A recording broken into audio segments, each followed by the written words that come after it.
I started screaming straight away, and everyone like ran towards me, and I don't know, I was pretty mean to the people that were there because I was in so much pain. Oh man, absolutely nailed it. Giulia Tanno coming in right now.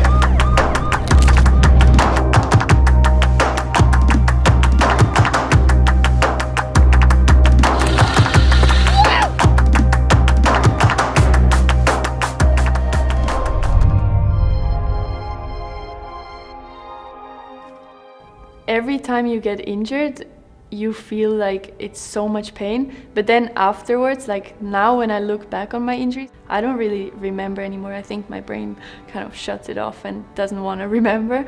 Like when it happened, I definitely think that it was the most pain I've ever felt.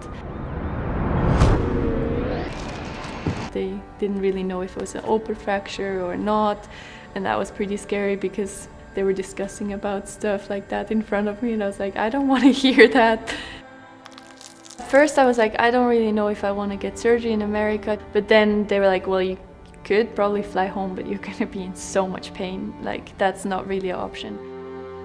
So I got surgery straight away in Aspen. I was pretty lucky.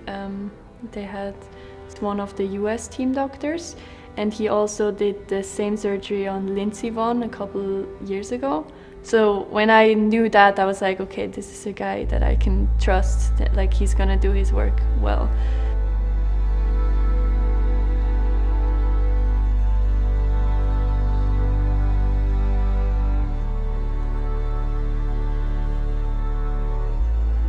The first few days were hard to just accept that it's again happened, and I don't know, to again go back to the gym instead of skiing.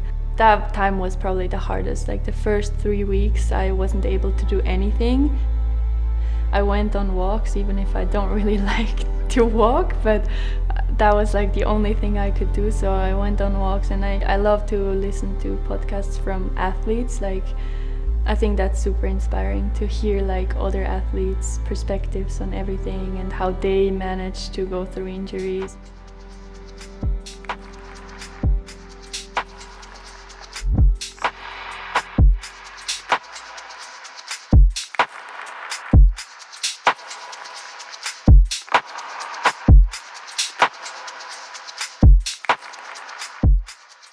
For the rehab, like to know that I have all those people around me that help me get as strong as possible to get back is very important for me. Every week now I see like that there's a big step, and that's really nice.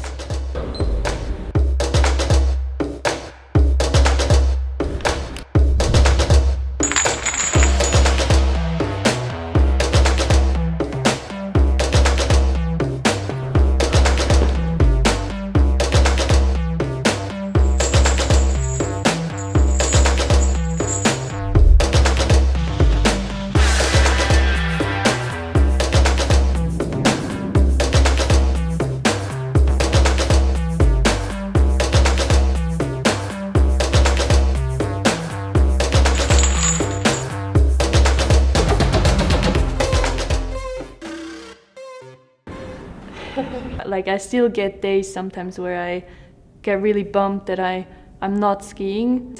You don't want to go to the gym, and you kind of think like, oh fuck this, I don't really want to be doing this.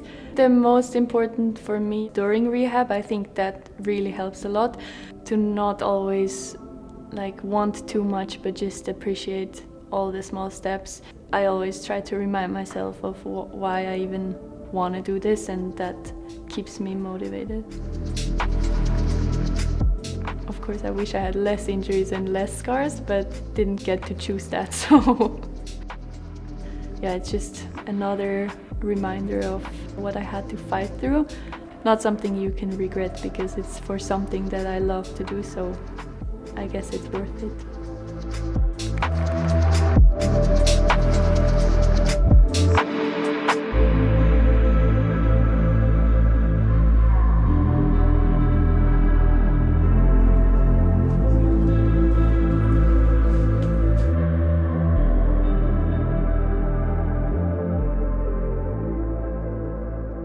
I hope I can ski again in 2 to 4 weeks, like a little bit of park.